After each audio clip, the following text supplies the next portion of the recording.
Hello and welcome to Reading for the Love of It Presents. My name is Erica Townsend and I am the Executive Administrator with the EYS Reading Association. I'm also the conference organizer of Reading for the Love of It.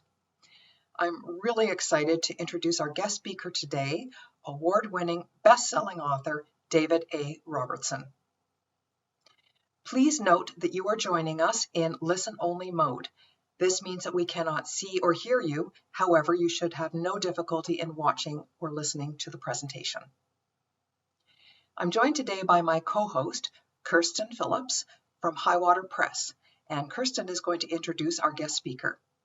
Kirsten? Hello everyone, and thank you for joining this virtual event. Before I introduce our speaker, I'd like to say a thank you to EYS Reading Association and especially Erica Townsend for hosting and organizing Reading for the Love of It Presents. While it is disappointing that we couldn't connect with you in person this year at the annual Reading for the Love of It conference, we are grateful for this virtual opportunity and look forward to seeing you in 2022. As Erica mentioned, I'm Kirsten Phillips, the Marketing Director at Highwater Press. It is my pleasure to introduce award-winning writer David A. Robertson. I've known David for more than 15 years, and he is one of the first authors at Highwater Press that I have had the pleasure of working with. Highwater Press is proud to have published more than 20 of David's works, including the Governor General's award-winning children's book, When We Were Alone, with Julie Flett. David's passion for advocacy and education is reflected in his work, and his rich mix of titles include books for all ages. He is the 2021 recipient of the Writers' Union of Canada Freedom to Read Award, and his most recent works include the graphic novel Breakdown, an In the Margins Award top 10 fiction title, The Barren Grounds, a middle grade novel, and his memoir Blackwater, Family, Legacy, and Blood Memory.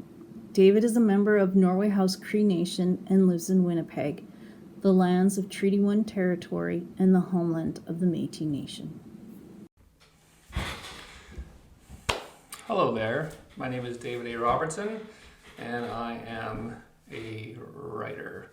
I've written a number of different books, picture books, graphic novels, YA, middle grade, memoir, sometimes poetry, although I'm not that great at it. But with all these forms of literature, they all have the same goal in a lot of ways. And they're all about Indigenous people in one way or another.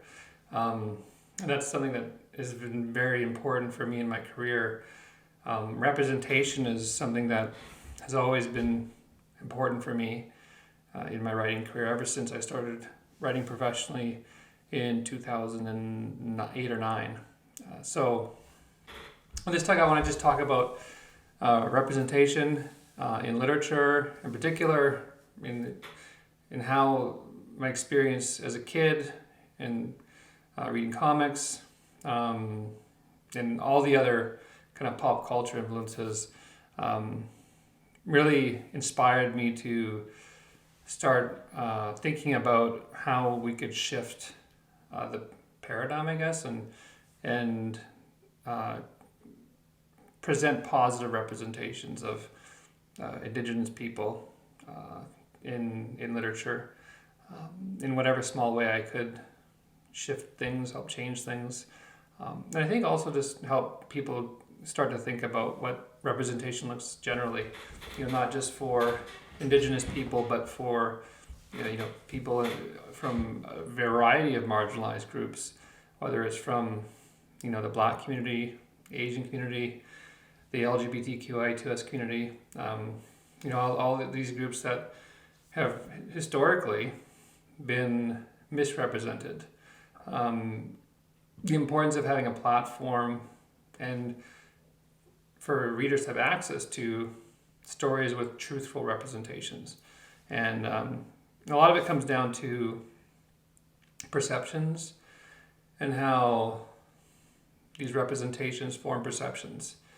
And you can either, to use a comic book phrase, because I can talk a little bit about comics, is you can use your power for good or you can use your power for evil.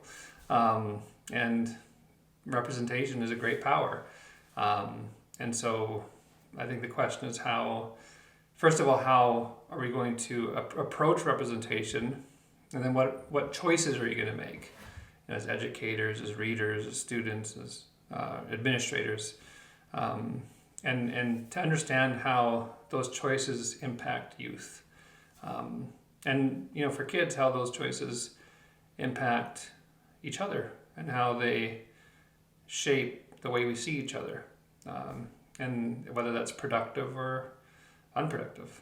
So first of all, I know I've talked already for a couple minutes, but thanks for having me here for Reading for the Love of It. It would have been nice to be there in person, but hopefully next year. So I am, just in terms of my background, I'm part Cree. My dad was born and raised in Norway House Cree Nation, and that's something that I really identify strongly with. Identify as a Cree. My mom is English, Irish, and Scottish. Grew up in a small farming town called Melita, agricultural town, and my dad met her there and had me. End of story. So, and when my dad, I think just for a little bit of context, my dad worked very hard. So did my mom. My mom was an educator and a social worker. My dad was an educator. And one of the things that, when I have two brothers, and when we were growing up, during our younger years, my mom was, being a mom, which is a very important, hard job. And my dad was working very hard to develop programming that would help Indigenous people, Indigenous educators, and through that, Indigenous youth. And so he was working hard to build that's my dad right there. Working hard to build programs. And by his admission, it was, he probably let a lot of that get in the way of his family life. And anyway, long story short, when I was young, my parents separated for about 10 years. And for me, but representation was important because it was how I was going to learn about myself as an Indigenous person. Because the one person who really could have exposed me to truthful representation, like truthful, the truth about my identity, like who I was, what's a Cree person, what's traditions, like language, culture, all of those things, the stuff of identity. I just didn't have that when I was a kid. And so, and some of it was intentional. Like my parents just didn't see, my parents wanted me to find my own way. Like they didn't want to impose identity on me. They wanted me to figure out for myself. My dad's intent was he talked a lot about non-interference. So don't interfere with someone's life. Even if it's your kid, let them find their way. You always want to parent, but don't tell them who they are, right? So I appreciate that now that now that I have kids. I have 5 kids. I really appreciate it. And so that theory of non-interference meant that one of the things that he wanted to do is not interfere with my life, but also to model what it meant to live as a Cree person. And that's what didn't get to happen. And so I grew up being influenced by a lot of negativity and no truth, essentially, is what happened because of the separation. And I think about the ways that we learn about ourselves and we learn about each other. A lot of it comes from pop culture or ideally the education system. And back when I was growing up in the 80s and 90s, they weren't teaching these things in school. They were not, Indigenous people weren't present in the education system in terms of, well, probably in a lot of ways, but in terms of like what the curriculum, it was, I remember learning about the fur trade at some point, but that was about it. So there's nothing that was going to teach us that, Indigenous people aren't savages. There's no real even attempt at truth, or even attempt at anything. It was often ignored. And the residential school system was something that I didn't even learn about in any year in high school, middle years, early years. It was something that even in university, took Native studies, and it was taught by a non-Indigenous teacher. Didn't even talk about residential schools. So a lot of problems there. But so school didn't have it for me. Didn't have it for my dad early on. So you're left to like fend for yourself, and you learn about yourself through the things that you're exposed to. And for me, it was like the news media, and the news media is still not great at representing Indigenous people. It's pretty biased. I mean, that's no surprise whether it's right or left. It's still biased. I mean, it has its own agenda or its own, it's its own box that they like to place people in. Whether it's Indigenous or whether it's Black or whether it's whatever it might be. They like to place people in these boxes that are comfortable. When I was kind of having a little fight with Alberta, Edmonton Public School System, Alberta Ed, I was speaking out against some of the censorship that was going on in that province because they were reading out Indigenous literature, and whether they say they weren't or not, they were. And I was, I'm not an angry person. I don't get angry, I do get angry. I mean, everybody gets angry, but I'm not like publicly angry. And I was speaking out about it, and I did a lot of media around it. TV, print, radio, whatever it might be. And a lot of the stories that I saw were calling me angry. I thought it was interesting.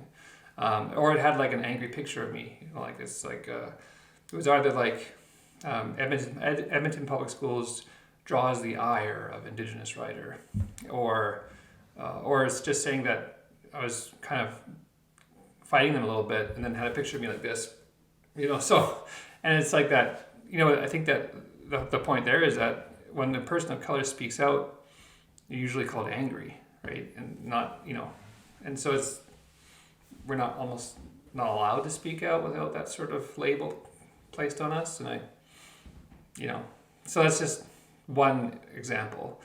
Or it's, the example of just, Aboriginal appearance, or, or just like in any way, if you still pay attention, when Indigenous people are the subject of a lot of news stories, there's an inherent bias there in how that's presented. And in movies, television, cartoons,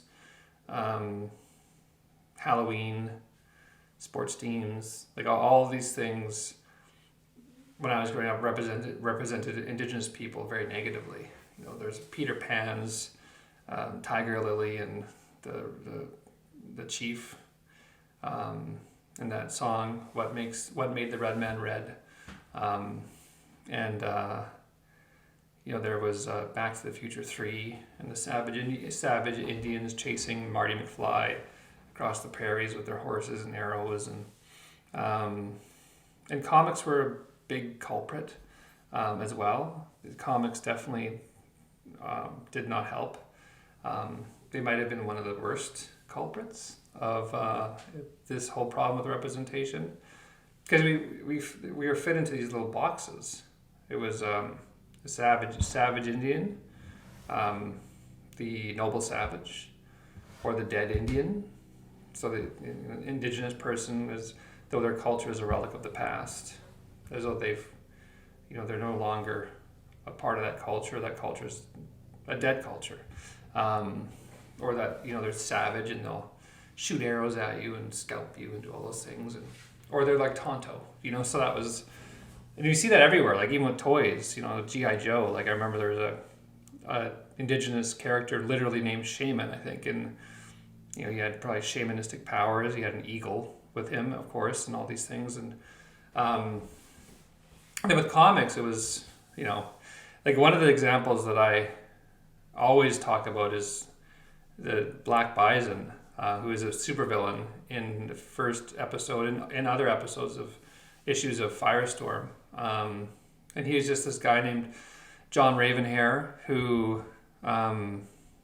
is a museum curator and was putting together an exhibit of artifacts from his culture to put on display for white people to go through and look at and ogle at, I guess. And so that that was problematic in itself, because there is is intimating that his culture was a dead culture. Then he had a great grandfather, I believe, who was an elder, shamanistic again, and who was very angry. He was angry at white people for the historical wrongs done to his people. And so one day, John Ravenhair is giving a tour through this museum for people to see all these artifacts. And at the same time, his great-great-grandfather is his angry elder, which is also a misrepresentation. Don't know a lot of elders who are very angry.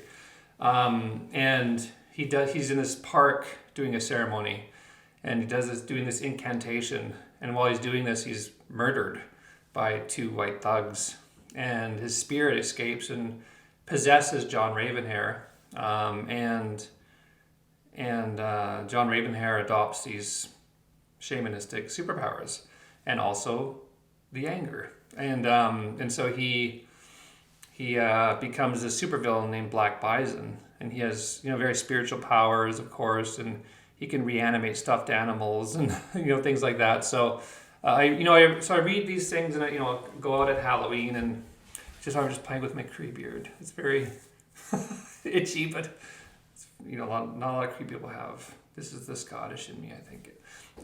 Anyway, and so I think about even going out Halloween and seeing people walking around, dressed as Pocahontas or dressed as an Indigenous person, chief. Stores still have these Pocahontas costumes and Indian warrior costumes, and seeing that, and I get this a lot. Like even when I seeing like Chief Wahoo on Cleveland Indians memorabilia, and the Blackhawks and Washington football team, and so when I write about this, I often get emails from people who are, I guess, would say triggered about me saying that you shouldn't be dressing up as a hot Indigenous woman for Halloween, or any, or using, or wearing a Chief Wahoo baseball hat or whatever it might be. And they ask, they always call me thin-skinned, but they also ask, what's the big deal?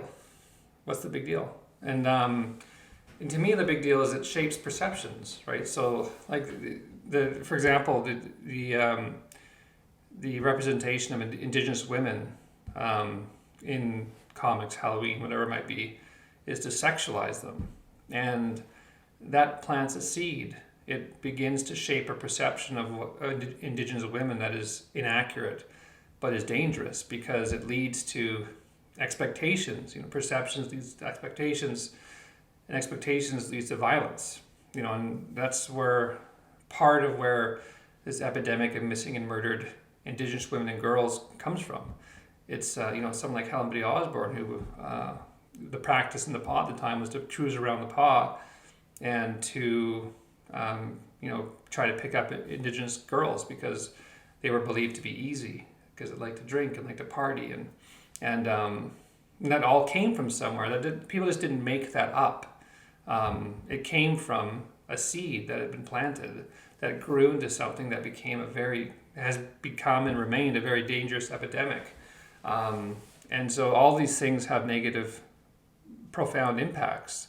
And so I always liken this to, so when there's nothing else to teach you otherwise, it becomes your reality. It becomes your truth. And so there's always likened this to the example of The Room, where the kid, by Emma Donoghue, the kid growing up in this room, believed that all of existence was this room because he was never told otherwise. And so if you don't have no truth to tell you something otherwise, then the lies become the truth because they're all you're presented with. And then when the boy leaves the room and finds out that there's a whole other world, his eyes are opened. And so I think my work is try to open eyes. I just tried to open the door to that room and open eyes to reality. And through writing accurate representations of Indigenous people has been a big focus for me, and in particular in graphic novels. You know, I like to say that I like to use the same weapon that broke us down. I like to use that weapon against whoever it might be, the industry or whatever it is. So if the comics broke us down, which they have, then let's use comics to build us up, right? And so with Highwater Press, and with the other books that I've done, like The Barren Grounds and Blackwater, the graphic novels I've done, which have all been with Highwater Press, have had a very particular focus on, you know, first and foremost, accurately representing Indigenous peoples, cultures, histories, all those things. And then also other things, you know, like depending on the book, right? It might be like the Red River Resistance, or it might be Pauline Johnston and her life, or it might be Thanadelthar, or it might be Edwin and Seven Generations. You know, so we're planting different seeds. I'm trying to plant different seeds of truth that will, you know, because I think one of the things we're trying to do with reconciliation is to help someone see the world through the eyes of another, and also to help someone see somebody else with eyes of truth, you know, and I think that it's a more productive society, a healthier society, when we're able to do that and to learn through that, that first of all, our commonalities are there. We're all human beings, but the differences that we have are differences that we need to respect. You know, that the uniqueness of each person is something that we need to understand and learn, and respect, and not try to change. And so, like the Reckoner Rises, which is my new graphic novel series, it's taking Indigenous superheroes and representing them accurately and having them have agency and allowing them to be heroes. And so you have this fun story about the superheroes trying to save the world, save his community, save the city. But also he's like a pretty accurately represented Cree teenager. And he's going through stuff, and that's explained. And he doesn't fit into any of those boxes, those tiny little boxes, those comfortable boxes that traditionally we've been placed into. He breaks through those boxes, and I think through that allows us to see something different. It allows us to start to change the landscape, and I think that we're seeing more and more that Indigenous creators are writing stories of truth, and it's helping non-Indigenous people, first of all, to see Indigenous people differently, accurately, truthfully, and that's healthy. But it's also helping Indigenous children or readers, Indigenous people, to see themselves reflected in literature, which is empowering. It's something that we haven't had traditionally, where you have like a superhero who looks like you. And so you'll hear kids coming in, they're coming home now, but you need to have a representation in literature that is reflective of the society that we live in, the country that we live in, you know, and if we don't have that, then we're not doing justice to the city, the world, the province, the country that we live in. And then we're not doing justice to ourselves and to the people that we live in this community with. We've had enough white heroes, frankly. And I say that with all due respect because I'm part white, my mom's white. But I grew up with white heroes. We've had enough of them. There's enough white heroes. We need heroes of color. We need heroes from marginalized groups. We need heroes that teach us about the world from a broader and more truthful perspective. We need heroes that will help us see the world through the eyes of another and understand how they live in that world and their histories and what brought them to where they are today. And that's the work, to me, we call these own voices stories, stories that are about marginalized people, written by an author from that marginalized group. That's an own voices story. That's inherently a story of truth. And so the work that I've done, the graphic novels I've written, The Reckoner Rises, Breakdown, Seven Generations, Sugar Falls, they're the Tales from Big Spirit, whatever it might be, I See. They're stories of truth. They're own voices stories. They're trying to present a new truth that will help us recognize the humanity in each other, will help us to accept each other through education, to accept ourselves and empower ourselves through a reflection of ourselves in the heroes that we see in books. And that's what I've dedicated my career to. That's what I've dedicated my work to. And so I as teachers, I just hope that we work harder and harder and harder to bring more and more books like this into the classroom, to expose our kids to truth in ways that we were never exposed to when we were growing up. And I know enough teachers to know that we're trying to do that work. And so I just encourage you to keep doing it and to seek out literature that will help our kids understand the world better, understand each other better, and through that help them to understand the work that they need to do to make this world a better place, to make better decisions that we're making right now, to be better leaders than we have now. And I believe that stories have a huge role in that. I believe that comics have a huge role in that. I believe that books have a huge role in that development, in creating a better world, the world that we want to see in the future and today. So I've probably gone over time, but I want to thank you for having me out into your computer screens.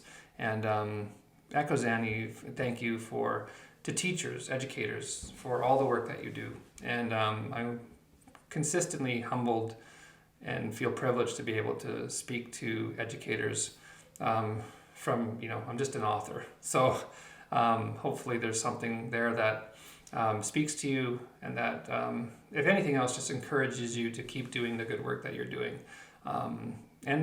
Bring diverse books into the classroom. Keep doing it.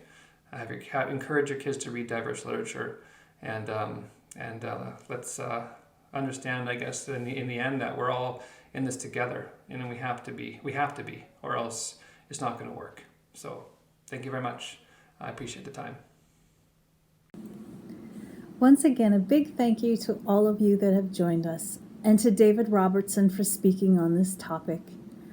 Highwater Press is pleased to offer a door prize, David's most recent work, Breakdown. Back to Erica with more details on how you can win. Thank you so much, Kirsten, and a big thank you to David Robertson. We really appreciate hearing your comments on Indigenous representation. I will be drawing a name from the list of participants to win a signed copy of Breakdown, and I'll be in touch with that lucky winner in the coming days. Please note that we will also be posting a copy of this webinar on our YouTube channel. You can find the web link on the homepage of our site, readingfortheloveofit.com. And that's it for today. Thank you for joining us. Hope to see you again. And until then, please continue reading for the love of it. Bye for now.